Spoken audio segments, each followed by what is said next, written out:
నూతన నిర్మాణమైన భారత రాజ్యాంగాన్ని పరదేశీయుల నెతృత్వ ప్రక్షాళన చేద్దాం. దొరికిన వాళ్ళను తురుముదాం, దొరకని వాళ్ళని తరుముదాం. ఏది ఏమైనా దేశం మీసం తిప్పుదాం. అంగ కళింగ కదంబ కలబర కోసల కుంతల కొంకణ విదర్భ అవంతి అనూప వీర అపరాంత కుకురు అకర అసక అస్మిక ములక మాలవ మహిష మగధ చేర చోట్య పాండ్య సౌరాష్ట్ర సహితంగా ఒకే ప్రాంతం ఒకే రాజ్యంగా మొత్తం ఈ భారతదేశాన్ని పరిపాలించిన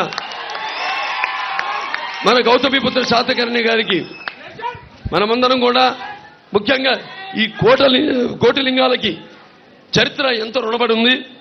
ఎందుకంటే ఎప్పుడైతే ఆయన పేగును తల్లి పేగు కోశారో ఒక భారతదేశానికి ఒక జన్మనిచ్చింది.